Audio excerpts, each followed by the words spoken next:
And I think that that's where most people find resistance in even being able to ask the questions, because asking the question, what do I want, comes with the acknowledgement of the fact that I didn't get to have my own preferences or opinions. I didn't get to have my own sense of identity.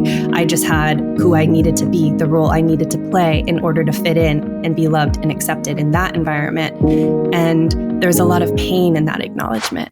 Megan, thank you so much for taking some time and being with us today. We go back some years now and seeing you transform and what you've done and now writing a beautiful book. Like, it's so cool to be able to witness your journey even from afar. So thank you for spending some time with us. Thank you so much for having me. I'm so happy to be here and excited for this conversation.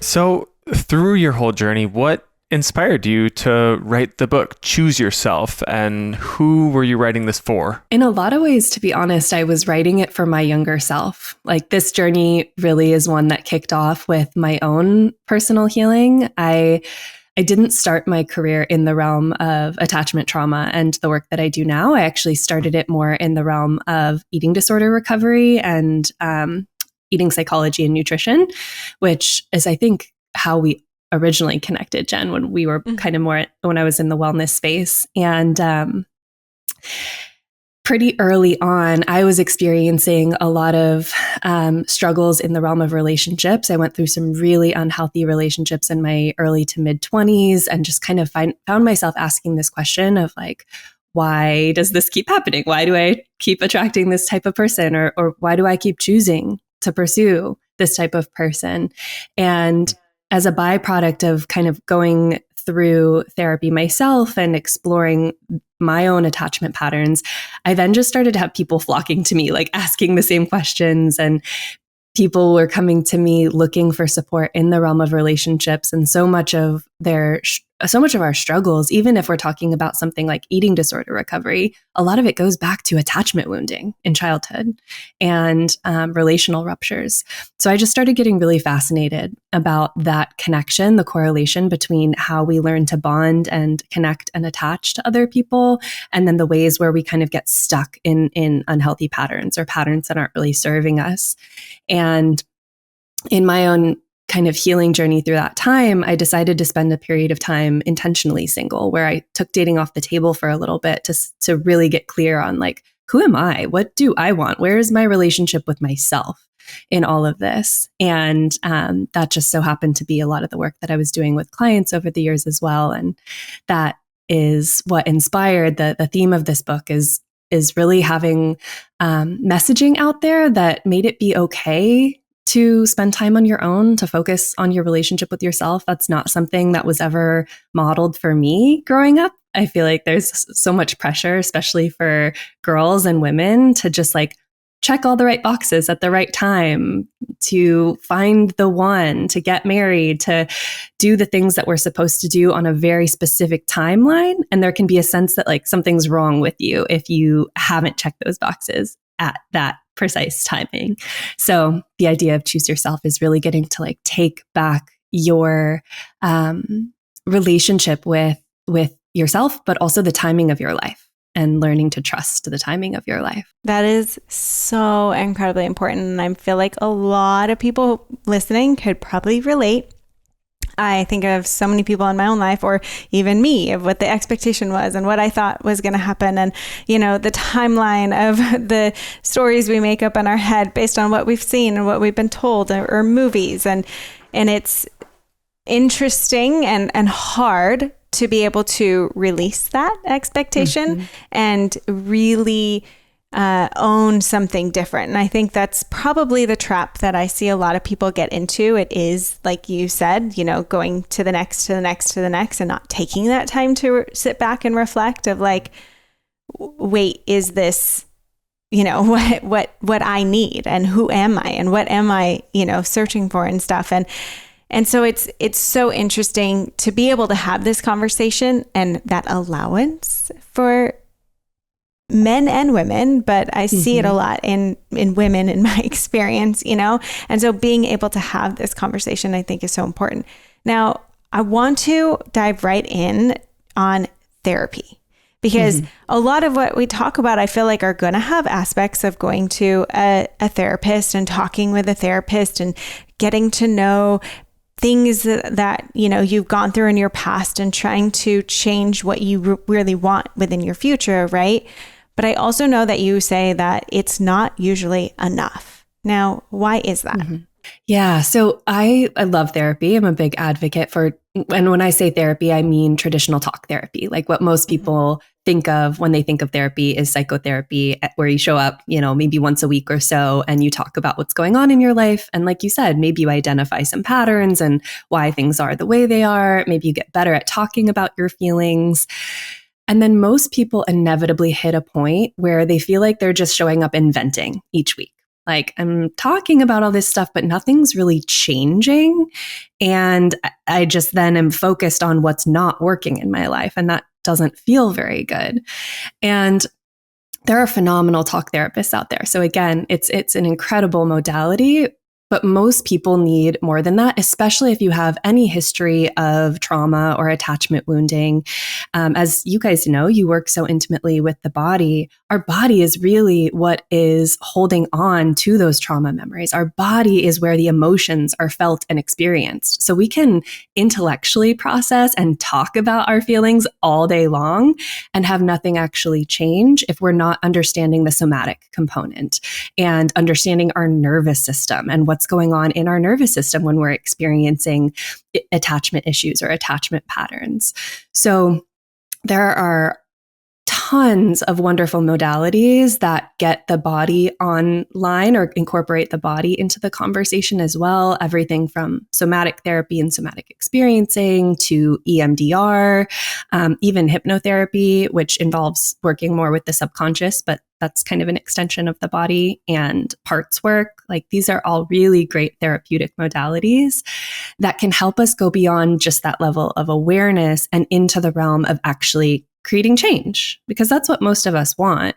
When you find yourself in those patterns where you're like, oh, I always get really defensive when I'm in conflict with my partner, or I get really shut down and I feel like I can't talk when something hard happens or when there's a disagreement. And I don't want to be doing that, but it's like my body's just having that reaction.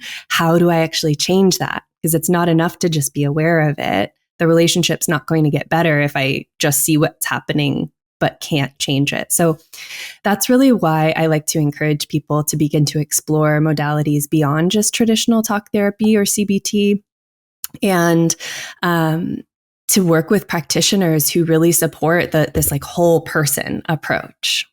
I think that's great. And like you said, I mean, I've done talk therapy myself, and I could definitely agree with that. With once you talk with the same therapist enough, you feel like you are just kind of start to get into this cycle where there's not much else. Like, you just start talking about the same stuff over and over again, and it becomes more of an echo chamber than anything. But so when we start talking about identifying and discovering the true self, and doing some of this deeper work, especially with somebody who may have gone through some significant traumas, how do you start? How do you understand what is your true self and what might be the lies or the traumas creeping back in, or the beliefs that you've held from things other people have said? I love this question so much, because I think a lot of us are living in a way that's really disconnected from that true self, or in the realm of somatic parts work, which is a modality, one of the main modalities I work with. I refer to it as the core self, but you can think of it as like, that most authentic version of you. And what happens for people who experience trauma, but also for all of us, this isn't just talking about big T trauma. It's not just like abuse or neglect or natural disasters and really hard things that happen.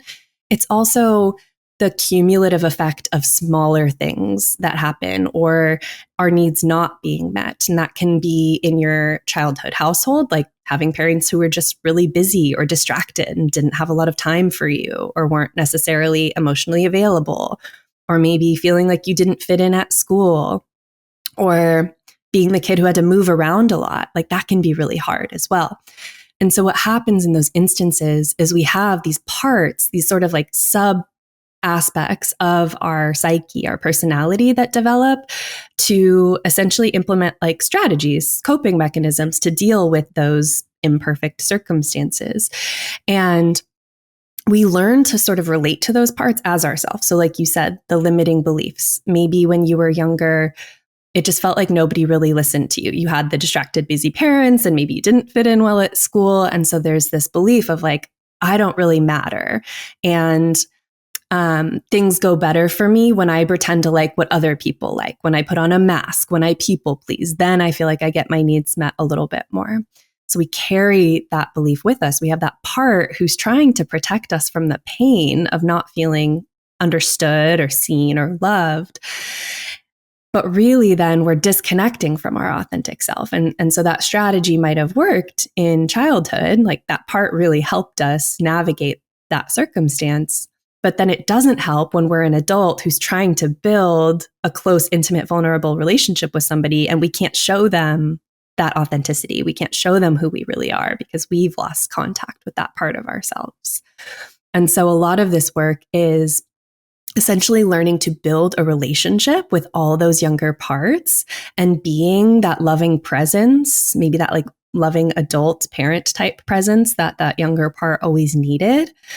And so when we think of like the core self or the true self, that's the version of us who's able to have compassion towards those younger parts, the part that's able to be curious about how those parts feel, that's able to have a sense of like groundedness and act in integrity and alignment with our core values, the part of us who doesn't self-sabotage.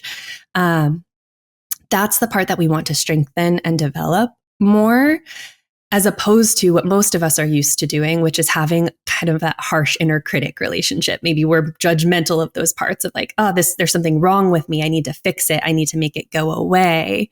And in the realm of what we're talking about here, parts work, we would call that another part, like the judgmental part, the controlling part, the perfectionistic part, who just wants us to appear perfect all the time and get it right all the time so that we'll be loved. We need to build a relationship with that part too and get curious about like, why do I think I have to be perfect all the time? Why am I so harsh on myself? And the more we do that, the more consistently we show up with this more compassionate, loving inner presence, the more we experience this integrated sense of wholeness. And the more we realize like, oh, we're all just human here. We're all going to have parts that we feel some shame or embarrassment about. And part of building healthy relationships is sort of taking ownership of those parts and being able to share them with the people who we trust and who care about us. And I mean, I love the way that you're stating it and talking about it. And I think, you know, it could be hard. Like, how do we start to identify, well, what are my core values? Maybe I've been taught or believed something, or I've had manipulative parents that maybe didn't think that they were in a certain way, but I've developed patterns or like for me, I feel like I was in a relationship where I was never enough and I was always striving to have to be more and told that I would never get the other thing outside of this relationship. So I might as well try to stay in this one because I believe that that's what I'm, and my authentic self, my core values started to just kind of get pushed aside because it was like, well, that's okay. I can accept something different. But that was, and getting out of that, I was able to start to adopt out of that and get back to my core values and get back to who I am.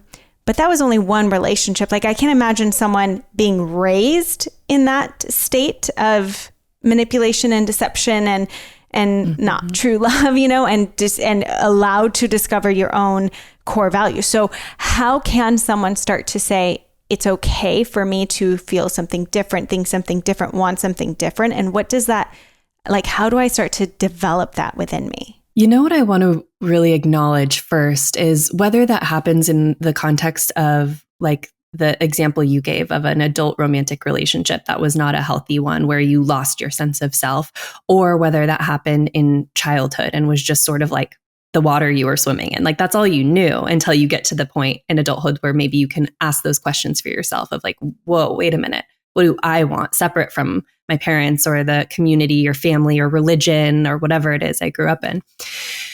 the first thing to acknowledge is that there's going to be a lot of grief to navigate there.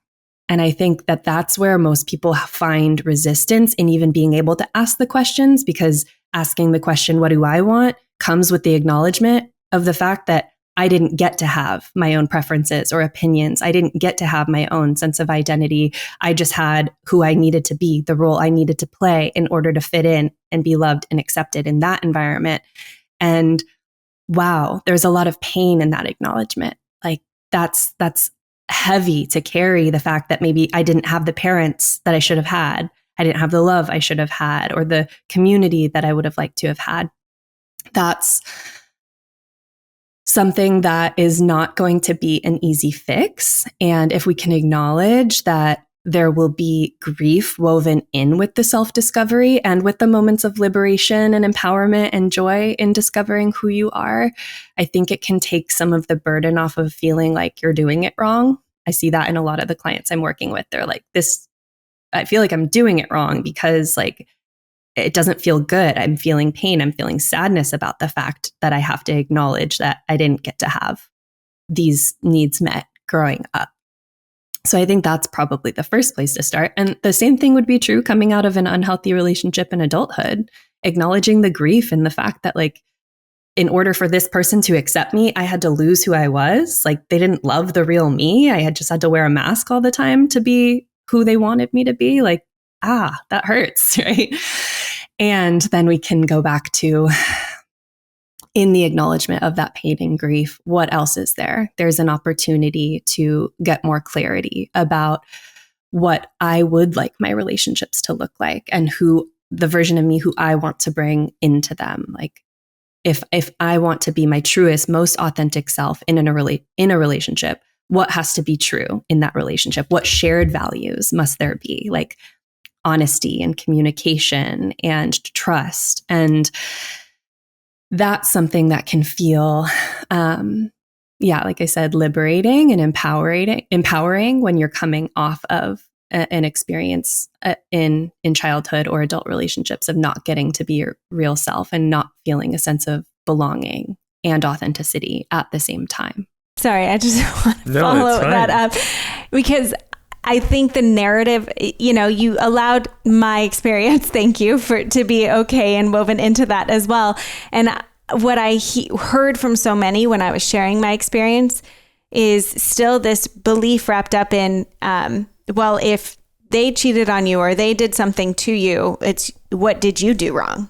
Mm-hmm. Where it's like, well, can't that be like my value is that I would never do that. So it's okay. So for me to also find someone who would never do that as well. And their choices don't have to be my fault.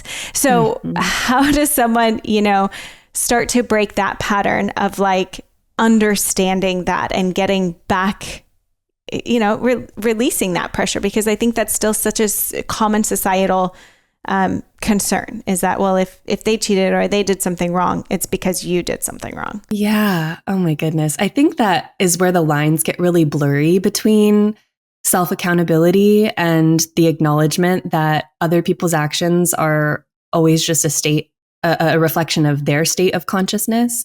So yes, when we leave a relationship, it's always great to ask the question of like, what could I have done differently? How would I like to have shown up differently?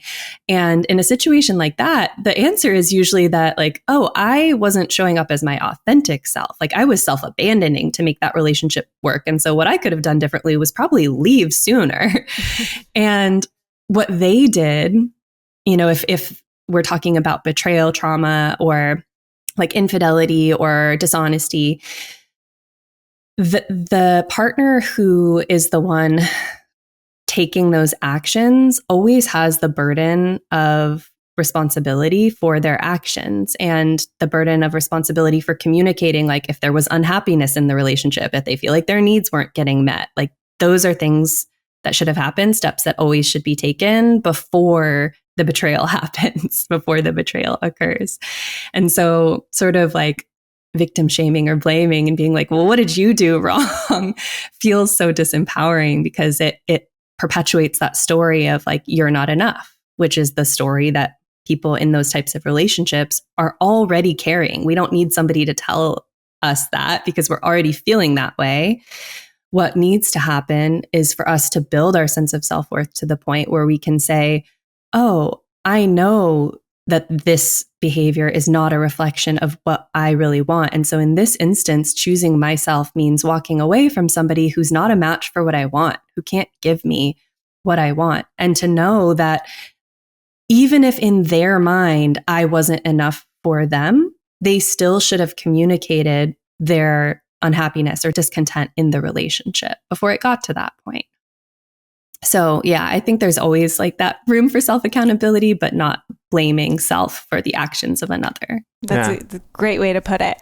This is interesting because I'm just sitting here smiling because I'm thinking back on my own journey.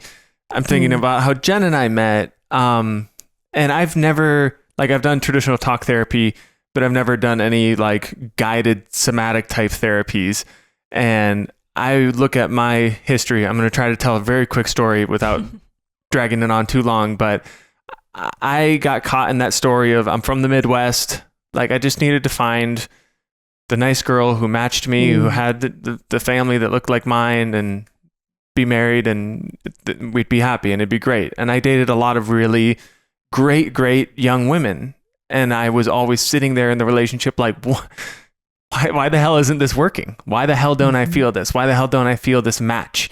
And I would consider myself someone who, to that point in my life, had no big T traumas, very few, like very supportive parents and family, a lot of expectations. You know, maybe that played into things. But then as I continued to go down this route, I had some what I would call self-inflicted little T and big T traumas that got me to the point where I just needed to figure this out. And I remember doing my own kind of self-guided somatic deep dive with some pretty intense breath work and music. And I just specifically meditated on this relationship I was in. And I like broke down crying, and just, I get full body chills right now talking about it because I had a real like out of body experience. And that was the start of my own self-development journey where I'm like, okay, I need to be out of this relationship. And I need to stick true to my values. And my brother told me, he's just like, everyone you consider dating, just lay it all out right out front. And if it scares them away, good riddance. And I met Jen. And we both did that to each other. Night number one that we met and danced and talked until 2 a.m. We touched on every single core value. And it was like, and we were both still in like a healing, developing place on our own journey. But it was like, it matched, and I moved to California 3 months later, you know, and that's my story. I love that. Do whatever you want with that. Oh, I love hearing that so much because I've only ever known like Jen's side of like leading up to you guys meeting and what she had been through prior to that. And it makes so much sense to me that you had just gone into this deep heart opening and this deep reflection of like, what do I really want? Why have these relationships that on paper should have worked, like should have checked all the boxes, they were great. Why weren't they feeling quite right? You created the space to ask yourself, like, what is it that I really want? And Jen was going through her own healing at the time. And like, of course, you guys met at the perfect moment in your life. I love stories like this so much because it's just such a reflection of like, we meet the people we're meant to meet in the timing we're meant to meet them. If you had each met each other 5 years earlier, like it maybe wouldn't have worked. Yeah. And that just kind of validates, like, I'm sure it was really uncomfortable for you to go into that deep cathartic place where you were asking the big questions and doing that work, but also like, look where it led you. Absolutely. And yeah. And what some of the things you said previously, it just made me think like, the relationships looked like they should have been great and they were comfortable, and the woman I was with was like a good person, but I truly was like turning a blind eye to my true self who knew from the beginning, like this isn't the person that I'm going to marry. Yeah. But it was comfortable and it looked right and we had fun. And so I stayed in these relationships way too long. And that honestly, I think that's the camp that most people fall into. Like as somebody who does somatic trauma therapy, I work with a lot of people with an explicit trauma history and people who are ending up in really unhealthy relationship patterns as a result of maybe unhealthy childhood dynamics and like have that to sift through. But I feel like the majority of people are the people who, like you acknowledged, maybe haven't had big T trauma, but just have had those expectations of like, this is what life is supposed to look like.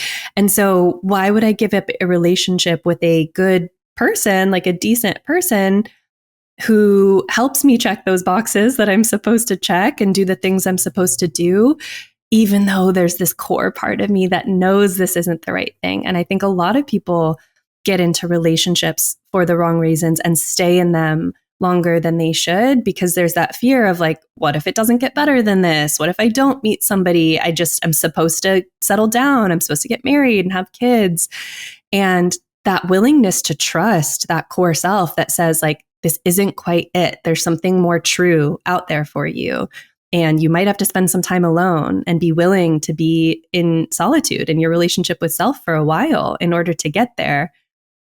That's a brave thing. It's a hard choice for most people to make when we're sort of pressured into these societal norms. So I'm glad you shared your story because I feel like that's one that a lot of people can relate to. And I want to go back. You've mentioned attachment quite a few times now. And so really understanding like what does attachment wounds mean? And then how does someone start to discover kind of like what their different attachment style may be? Yeah. So the kind of basics of attachment is understanding how our early relationships, like our earliest relationships with our parents and primary caregivers, and it's usually our parents, but that could also include like grandparents or whoever raised you, how that sort of wires our brain and nervous system to learn what we need to do, who we need to be in order to maintain attachment, maintain connection with people, and how that translates to our adult relationships, primarily romantic relationships, because those childhood attachment bonds light up the same part of our brains as our romantic relationships. But we can see it play out in friendships as well. Like you might notice some of the same feelings and tendencies, just not to as great a degree, not with as much emotional charge. But just some like tangible examples. So the main attachment styles are anxious, avoidant, disorganized, and secure. And secure is sort of like the baseline that we're all going for. That's when you feel both confident in your ability to be on your own, and you also feel comfortable in intimacy and vulnerability and in relationship with people. Anxious attachment can show up when let's say we're really distant caregivers and there was a sense of like you had to earn love, like you had to work to perform for it or achieve or earn the love that was available to you in your household. So there might be a sense of really needing to like always reach for it, go after it, to have validation that people care about you, that they're there. Avoidant tendencies can often show up. And these are just some examples. There's so many different ways that these patterns can develop. But let's say like you had enmeshment in your household, or like a helicopter parent and a parent who was like really overly attached to you. That can then sometimes cause you to feel like but like intimacy isn't safe. It's too much. It's like kind of suffocating. And so when people get too close, you get guarded, you shut down, you push them away. Maybe there's emotional unavailability there. Disorganized attachment is when there's sort of a blend of the two. So it's sort of the hallmark, like I want love, but then I push it away. Like come close. Wait, no, that's too close. And something that I think is really important to understand when we're talking about attachment is that in the realm of like pop psychology right now, in this day and age of social media, it's easy to read about these things and then to just sort of like label yourself like, oh, I'm anxiously attached or I'm avoidant. And I think it's so important to get away from attaching or affixing these labels like it's a diagnosis, because then we just sort of feel like it's something we live with and manage, when the goal is actually to understand how these attachment patterns are showing up in the nervous system and in our unconscious beliefs so that we can rewire them, because we have the ability to do so. Like we have very malleable plastic brains and nervous systems. So we can create new patterns in relationships, and we can have what's called earned secure attachment. We can move towards secure attachment no matter where you fall on the spectrum, so that you can get to the place where you're able to have hard conversations, you're able to build healthy intimacy, you're also able to be on your own and not need to seek a relationship for your sense of worth and validation. So I think that's really important for people to know, that you're not like doomed with whatever attachment style or attachment patterns that you resonate with, that it's something that can change over time. So when it comes to somatic therapy, for someone to try and start to, dive in a little bit more, I feel like the unfortunate reality is you either find yourself in one of two places, or many people will. You're either in a place like Los Angeles or New York, where there's probably like an abundance, probably too many somatic therapists of all different types, or you're somewhere like where I grew up in rural Minnesota, that you've never heard of this type of woo-woo magic, and you don't know how to find a provider even if you wanted to. Like in those two scenarios, I mean, really the question is, how do you find the right somatic therapist that's a good fit for you? It is hard. I for sure will acknowledge that, especially if you live in more rural places where these conversations aren't even the norm. You might not even know what to look for, like which of the modalities that we've been talking about is the right one. So I think that the best thing to do is first just a little bit of research to understand what modality resonates most with you. So like I mentioned EMDR early on, that's a really great modality when you do have a trauma history that you haven't really processed yet or unpacked. It can really help you. It helps your brain change the way you relate to those traumas. I've mentioned somatic parts work. There's also IFS, or internal family systems, and it's similar to parts work. There's a lot of traditional therapists out there who are also trained in IFS, so that can be an easier sort of entry point if you're just trying to find like a therapist who takes your insurance. You're probably going to be more likely to find an IFS trained therapist than you would some of these other more like holistic somatic modalities. So that could be a great place to start. And it's honestly kind of like dating. Like you might not mesh with the first person or even couple of people that you work with. So giving yourself permission to like do an intro session, do a couple of sessions with somebody and feel into, do I feel safe with them? Like, do I feel safe truly being vulnerable and going to vulnerable places and working on some potentially uncomfortable, painful, confronting experiences with this person? And if the answer is no, you can walk away. You don't have to work with somebody who you don't feel that sense of safety and trust with. And last thing I'll say is there, kind of one benefit of the way things have been shifting in recent years is the virtual nature of this work.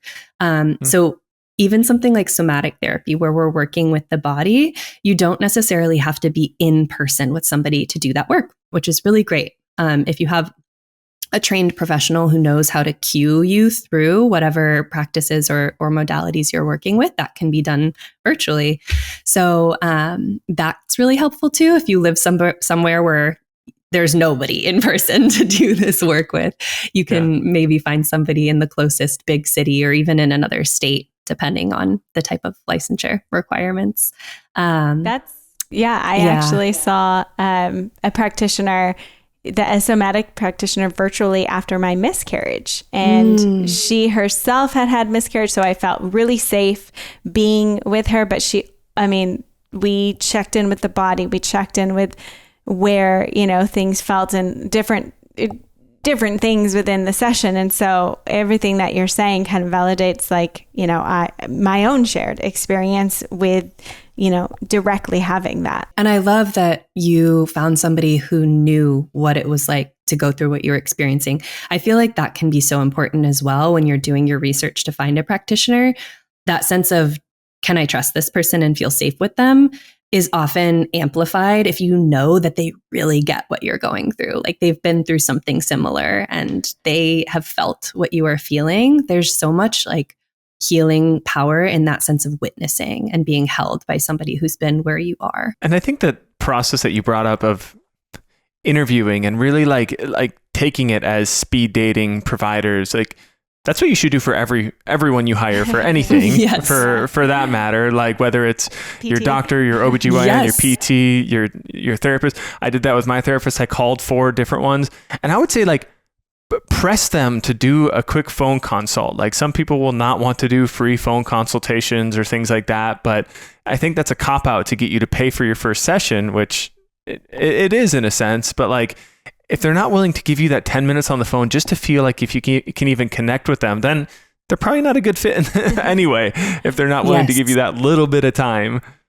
Absolutely. Yeah. Even in 10, 15 minutes, you can feel into like that sense of safety and trust and commonality with them. You can ask them even about like, what modalities do you use and how do you work with people? Yeah, you're so right. I've even thinking about that with physical therapists. I've been through a lot of PT myself, and I'm like, I've definitely worked with PTs who do not understand my body. I have hypermobility, and like, they just don't know how to work with that. And then you get one who does, and you're like, I feel so seen. Oh my God. Yeah. And I want to, help people who might be listening who have experienced trauma or know that they have been through things but haven't really explored within the body and how that relates to the entire nervous system. Are there things that people can do now that start to introduce them into what they might be feeling in the body, or how to even start to step into this? Like, can you recommend some things? Yeah, totally. And I think acknowledging that a lot of people can have a lot of fear about intentionally going into the body if you've had a history of trauma or even like chronic pain or chronic illness, your body has been a not safe place to be, like sensations that have felt painful or overwhelming. Of course, it's going to feel really daunting to begin to build a relationship with the body. So starting slow, I think sometimes when people learn about somatic work, they can learn the really cathartic, big breathwork practices or like big movement, shaking, like really big tools and modalities. And that can understandably feel maybe like a little too much for your system. And for most people starting out, it is. The real somatic work begins on a much more subtle, nuanced level. And it starts with just learning to listen to your body's natural cues and rhythms. So if you, in the example you gave, have maybe experienced trauma in the past and have maybe been a bit disconnected or dissociated from your body as a result, first beginning by tuning into, like, do you listen to your body's hunger and fullness cues? Do you go to the bathroom when you have to go to the bathroom? Or do you find yourself holding it all day and ignoring what your body needs? Do you let yourself go to sleep when you're tired? First, just identifying, like, am I in tune with those very natural rhythms and messages my body sends on a daily basis? And if not, let me just start by listening to those. Can I notice when I've been sitting all day and I feel like I'm in pain, or do I just power through and ignore that? And that will set you up to be able to have a little bit more of a relationship then going into somatic work, where you can listen to the more subtle sensations and nuances of how emotion shows up in the body and how your nervous system reacts to some of what we're talking about here. So I know it sounds very basic, but that's actually a place where I have a lot of people begin. No, that's perfect place to begin, because I think someone might, we do just blow through days sometimes, and we have more schedules to remember than my hunger cues, like I didn't have time for lunch, like that happens. So being able to just start to tap in is such a good baseline for someone to remember. And I want to touch on your book again real quick before we wrap, about choose yourself. And what if someone is like, but I don't want to be single? And how do you start to lean in and say, okay, maybe this is something I should read and I should dig into? Like, how do we get past that point of to acceptance rather than, but resistance? Yeah. The first thing I'll say is that the tools and practices in the book are for anybody. I've had people who are married read it. I've had guys read it. I've had women read it. And there's, value for all of us in building a stronger relationship with ourselves. That's something we all need regardless of relationship status. And if you're that person who has that resistance, like, I don't want to be single, I just want to jump into the next thing. Like, maybe I'm going through a breakup and I don't want to feel the pain of this rejection or this thing ending. And so I just want to go date again and distract myself. You're probably the person who then needs to spend some time single. If it's hard for you to spend time on your own, acknowledging that, again, there's going to be grief, there's going to be pain in that.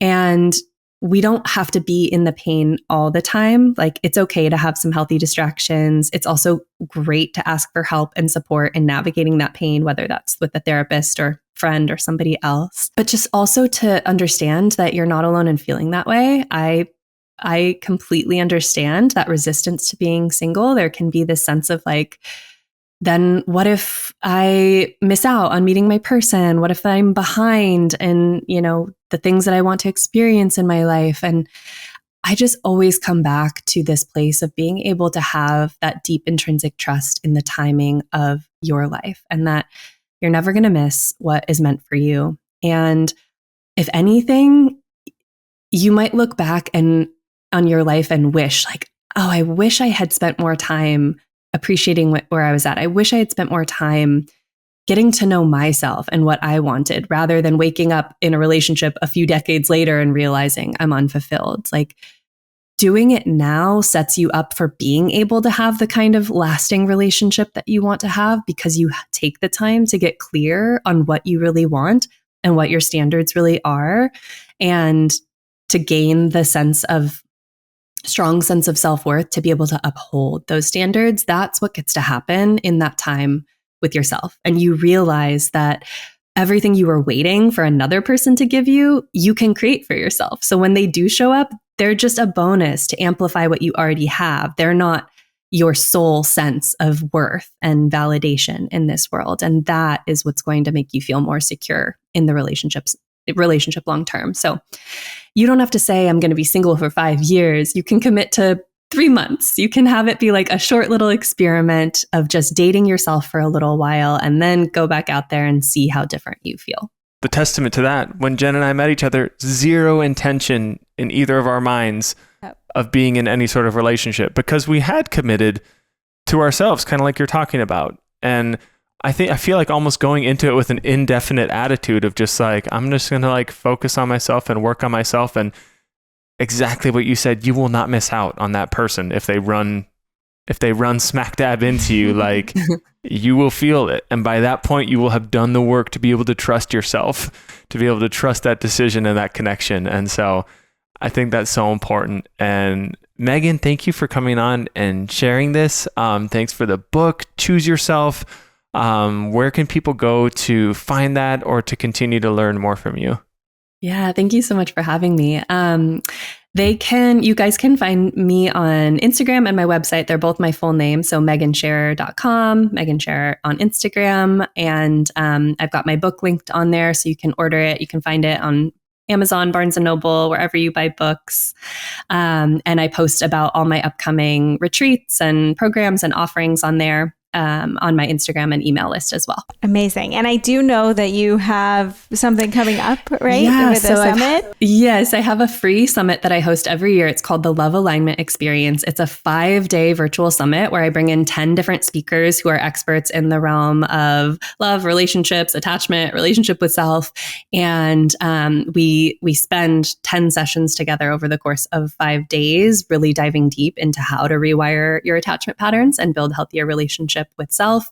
And there's replays available if you can't attend all the sessions live. And that is September 8th to the 12th this year.